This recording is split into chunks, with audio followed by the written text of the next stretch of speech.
Kedra Voss arrived at the Galactic Institute for Environmental Resilience on Tiara 4 with a duffel bag full of equipment she would not be allowed to keep. She knew this, of course. The confiscation policy was prominently featured in the orientation materials, highlighted in bold text, and repeated in 3 separate appendices. Still, she brought her multi-tool, her fire starter, her water purifier, her shelter kit, and her communication device, because the regulations required students to arrive with standard survival equipment for inspection and educational comparison purposes. This was bureaucratic language for "bring your expensive gear so we can take it away and watch you panic." The Institute occupied a carefully maintained wilderness preserve on Tiara 4's largest moon, where a dozen distinct biomes existed within traversable distance of one another. Kedra was one of 12 students selected for this rotation's elite survival course, taught by 3 instructors whose reputations supposedly preceded them across several star systems. Instructor Vaith was a halcyon, her crystalline body refracting the moon's pale sunlight into subtle rainbows across the briefing room floor. Instructor Maris was a Quellan, his 4 arms gesturing in complex patterns as he spoke, his arboreal species' natural grace evident even in this artificial environment. Instructor Plen was a Thros, contained within an environmental suit that maintained the methane atmosphere his biology required, his translated voice emerging flat and emotionless from the suit's speakers. Universal survival principles, Instructor Vaith announced, her voice chiming like struck glass, are applicable to any environment regardless of species biology or technological baseline. You will learn these principles by experiencing them directly. This was when the confiscation began. Student by student, they approached the equipment table and surrendered their gear. A Quellan named Hirak protested that his species' homeworld required entirely different survival strategies. A methane breather like Plen argued that without environmental support, survival challenges became trivial for oxygen breathers. A halcyon named Sesik, whose crystalline structure made them largely indifferent to temperature and weather, questioned whether the exercise had any pedagogical value when baseline biology created such different starting conditions. Kedra said nothing. She placed her equipment on the table, signed the custody transfer form, and returned to her seat. While other students continued arguing, she looked through the briefing room's transparent wall at the forest visible beyond. Dense canopy with multiple understory layers, a stream cutting through the middle distance, suggesting reliable water and potentially useful clay deposits in the banks. Varied terrain with both open and sheltered areas. South-facing slopes that would receive maximum sun exposure during the day cycle. Your assignment, Instructor Maris said, cutting through the protests with a sharp gesture of 2 hands, is to establish a functional base camp in the designated wilderness zone within 10 planetary rotations.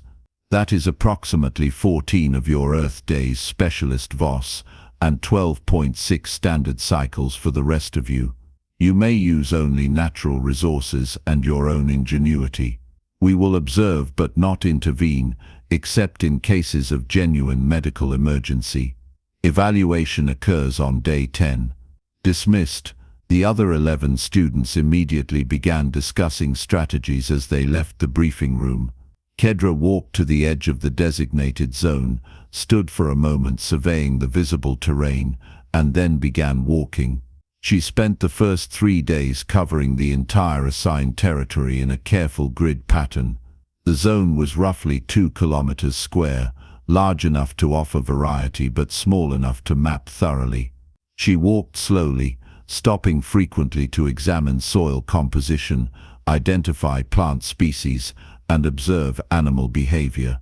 When she found water sources, she tasted them cautiously, noting which were clear running springs and which were stagnant pools. She catalogued edible plants by cross-referencing them against the Institute's publicly available species database, which she had memorized during the 3-week journey to Tiara 4.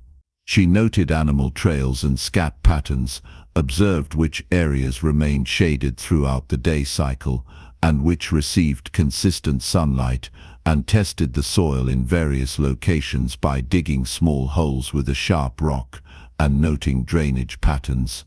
The other students were not mapping. From a distance, Kadra could see their camps scattered throughout the zone, shelters already constructed from large branches and broad leaves. Most followed similar patterns: drag big sticks together, pile leaves on top, call it functional. Several had fires, though the smoke patterns suggested poor ventilation planning. One camp appeared to have flooded during the previous night's rain, its occupant now rebuilding in nearly the same location. On the afternoon of day 3, Hurrick swung down from a nearby tree branch, landing with the casual grace of his species. "Enjoying your nature walk, human? The rest of us have been working." Kadra looked at him without stopping her current task, which involved using a flat stone to test the clay content of soil near a stream bank. "I am working. You're playing in the mud. I'm testing clay consistency for potential construction applications, water retention properties, and fire resistance." She squeezed the clay, watching how it held shape. "Good plasticity. Also, I'm checking for organic content that might cause structural failure when dried." Hurrick's species didn't have obvious expressions Kadra had learned to read, but his posture suggested skepticism. "I have a shelter, a fire and food storage. What do you have?" "Information," Kadra said, "which I'll now convert into infrastructure. Thank you for your concern about my progress." By the end of day 3, Kadra had identified her camp location, a south-facing hillside with a natural rock overhang, approximately 3 meters deep and 4 meters wide. The overhang would provide immediate weather protection and radiate stored heat during the cold nights. A spring emerged from the hillside 20 meters upslope, providing clean water that flowed naturally downward past the shelter site. The area had abundant straight young trees suitable for construction, clay deposits in the nearby stream, and a clearing that received full sunlight for drying and food preservation. Day 4 marked the beginning of actual work, though to an outside observer it might not have looked like progress. Kadra started with fire infrastructure. She collected stones from the stream, igneous rocks, less likely to explode from trapped moisture when heated, and arranged them in a circular pit, positioned where the rock overhang would protect the fire from rain, while allowing smoke to escape naturally. She dug a shallow channel, leading away from the fire pit to drain water, then lined it with small stones. She gathered different types of wood, testing burn rates and smoke production, creating separate piles of tinder, kindling and fuel wood positioned where they would stay dry. Then she began making cordage. This was the task that apparently bewildered the other students most. Kadra identified trees with suitable inner bark, flexible, strong when dried, available in long strips. She stripped bark carefully, ensuring she didn't kill the trees, then soaked the strips in the stream to soften them.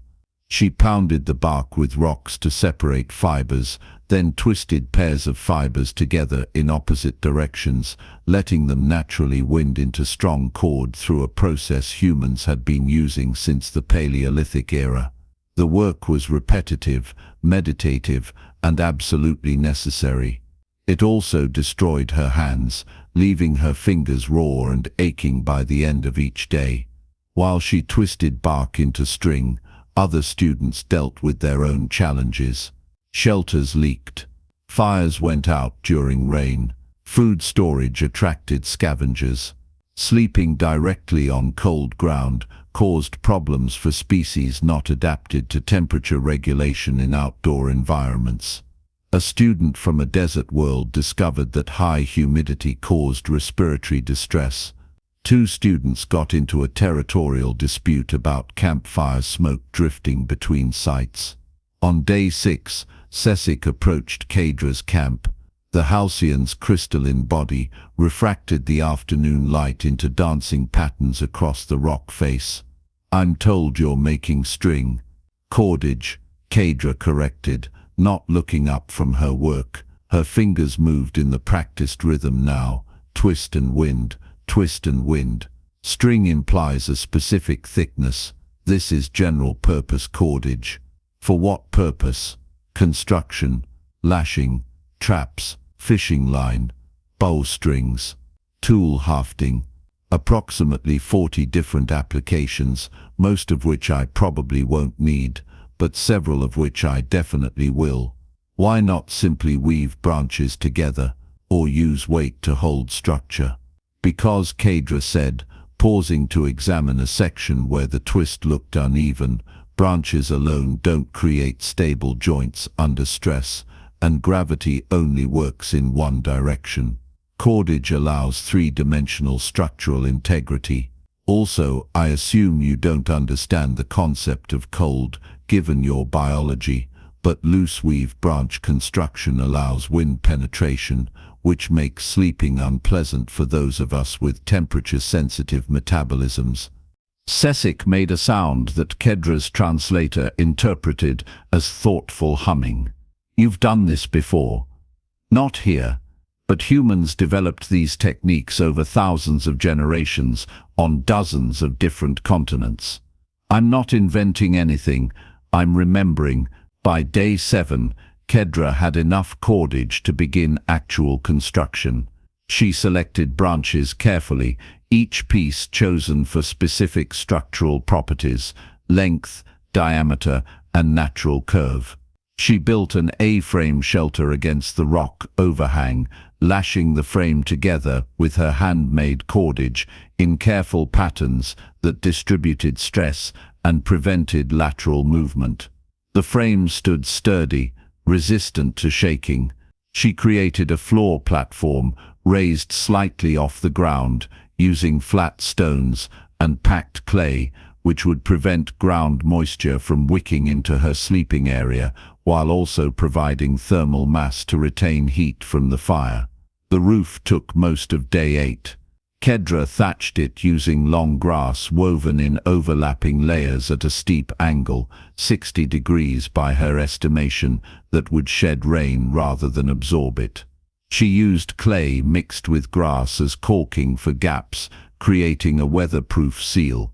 Inside, she built a sleeping platform from smaller branches, topped with multiple layers of dried grass and leaves, creating insulation between her body and any cold surface. Then she built a second structure. This one was smaller, positioned away from the sleeping shelter but near the fire pit. Raised floor, slatted walls for air circulation, simple roof for weather protection. A storage structure. Hirik appeared again, this time on foot rather than dropping from the trees. "Why do you need a second house?" "It's not a second house." Kadra was installing a smoking rack near her fire pit, using green wood that wouldn't burn easily. "It's a pantry. Food storage separate from sleeping area prevents scavenger problems and potential contamination. Also, the raised floor and ventilated design prevent moisture accumulation and rot. My species photosynthesizes half our nutrients. We don't need elaborate food storage." "I'm aware," Kadra said. "I read your species overview in the orientation materials. Your chloroplast analogues are quite efficient. Unfortunately, my species evolved as persistence hunters and opportunistic omnivores, which means I require actual food, which means I need somewhere to keep it where it won't spoil or attract animals into my sleeping area." Hirik examined the storage structure more closely. "You're thinking beyond the 10-day evaluation. I'm thinking about systems that work rather than systems that barely survive evaluation. There's a difference." Day 8 brought Kadra to systems integration. With both structures complete, She turned her attention to supporting infrastructure. She constructed a water filtration system using a hollow log positioned at an angle. Inside, she layered sand, charcoal made from her fire, and gravel, each layer serving a different filtration purpose. Water from the spring flowed through this system into a clay-lined basin she'd formed and fired in her campfire. The basin was crude but functional, its surface hardened enough to hold water without significant leakage. She established a waste management area downhill from camp and far from any water sources. She dug a pit, used it, and covered the waste with soil, basic latrine discipline that apparently hadn't occurred to several other students, judging by the deteriorating hygiene conditions she'd observed in passing near other camps. Food preservation became her next focus. She'd identified several edible fish species in the stream, caught them using a trap woven from thin branches, and now smoked them on her rack near the fire. She gathered berries, testing small amounts for toxicity before collecting larger quantities, and dried them on flat rocks positioned in full sunlight. She dug up tubers, recognizing them as starch storage organs similar to earth potatoes, and stored them in a cool pit she'd excavated into the hillside where consistent temperature would prevent sprouting or rot. She wove a basket from reeds growing near the stream. She practiced fire starting using a bow drill, creating a backup method in case her main fire went out. She organized her camp into designated areas: sleeping, cooking, food storage, tool maintenance, water collection, and hygiene.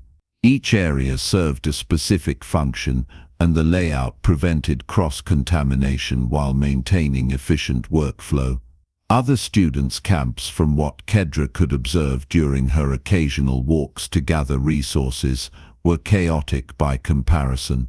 Everything happened in one place: cooking, sleeping, eating, waste. Fires positioned poorly, water sources contaminated, food left exposed, shelters that protected from rain but not cold, or vice versa. The storm hit on day 9 without much warning.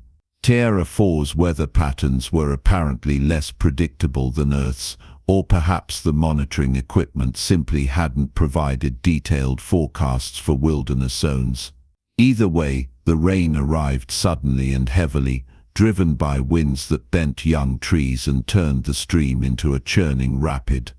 Kedra's shelter remained dry. The steep roof shed water perfectly, the rock overhang blocked wind-driven rain, and her elevated floor platform prevented any groundwater infiltration. Her fire stayed lit, protected by its windbreak design and strategic positioning. Her food stores remained untouched in their separate structure.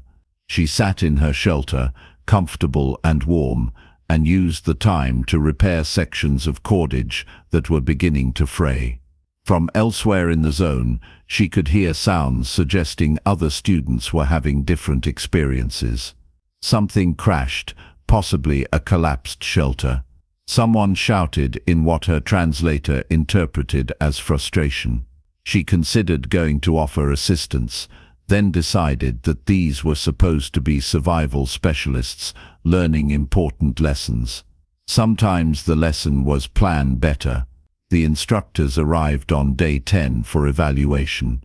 They visited each camp systematically, and Kedra could track their progress by their movement through the zone. They spent varying amounts of time at each location. Some visits were brief, some involved longer discussions. They reached Kedra's camp last.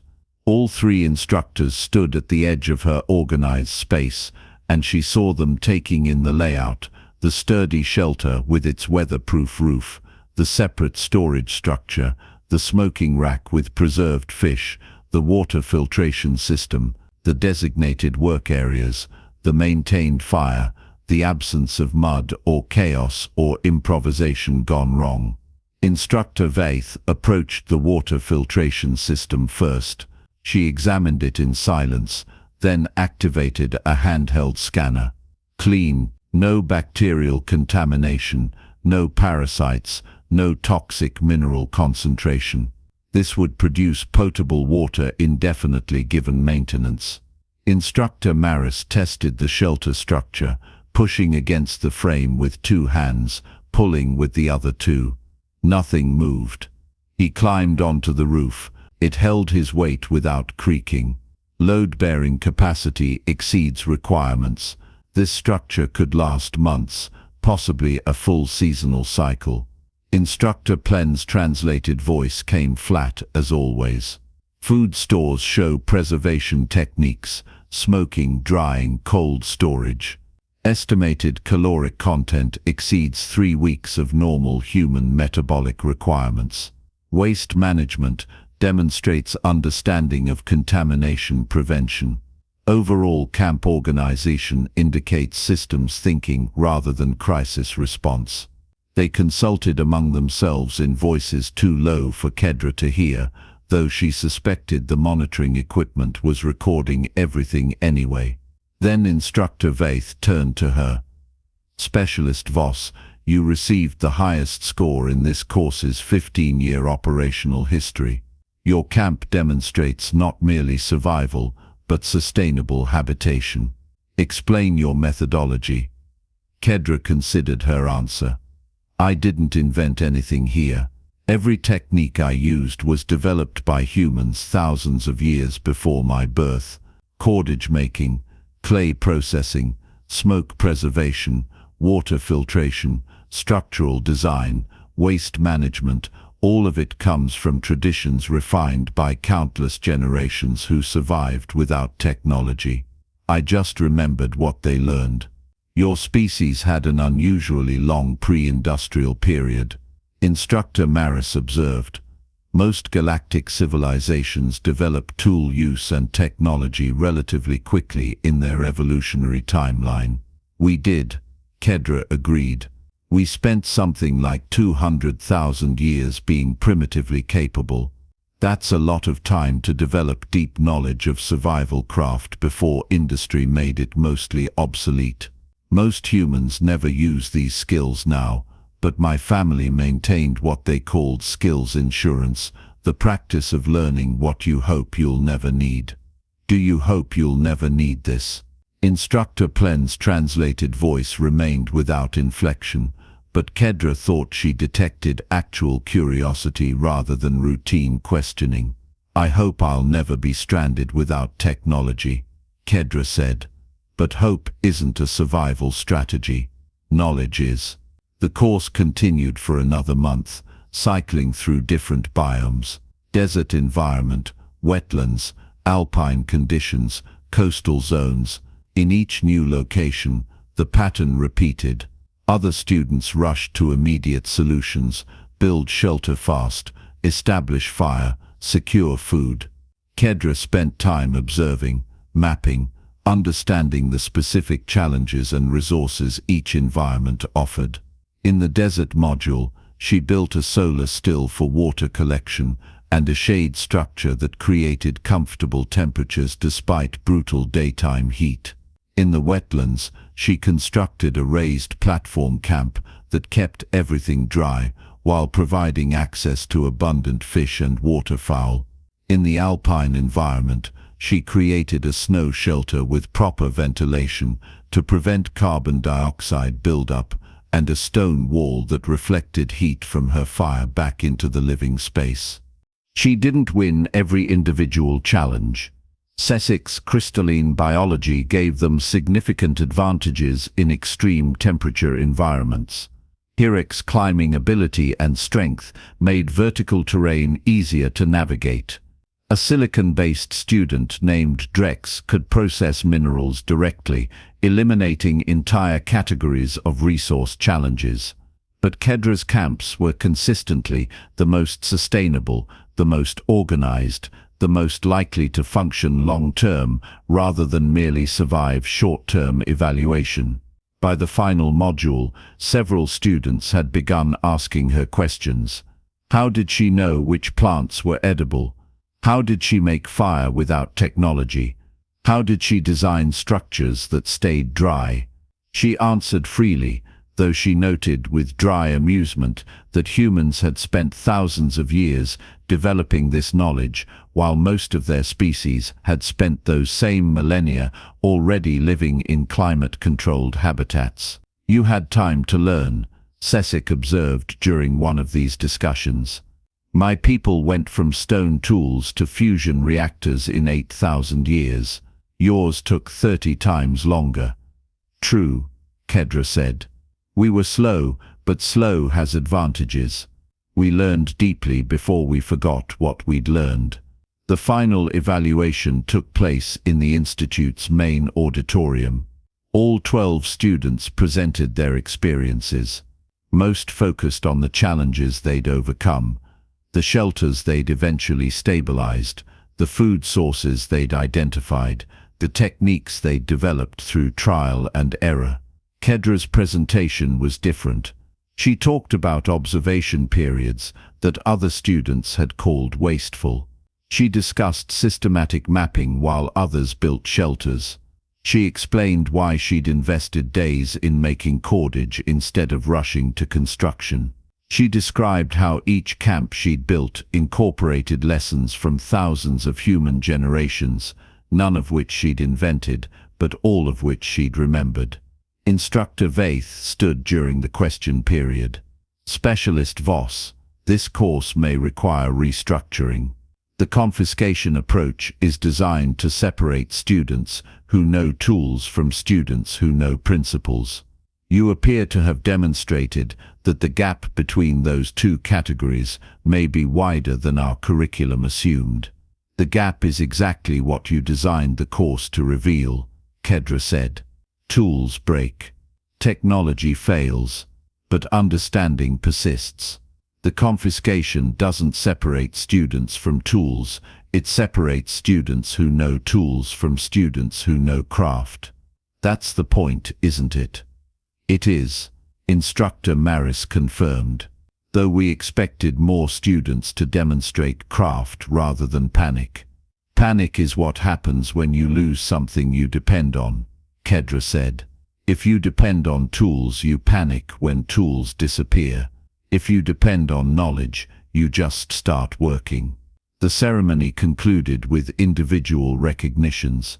When they called Kedra forward, Instructor Vaith offered her an assistant instructor position for the next rotation. "You would help teach the next cohort?" Vaith asked. Kedra considered this. "I'll spend half the first week watching students panic build inadequate shelters while I appear to waste time walking in circles and making string. But yes, I accept. I'm already looking forward to it." She returned to her seat while the final recognitions continued. Outside the auditorium windows, Tier 4's sun set over the wilderness preserve where 12 students had learned different lessons about survival. Some had learned that they could endure hardship. Some had learned that their biology gave them advantages.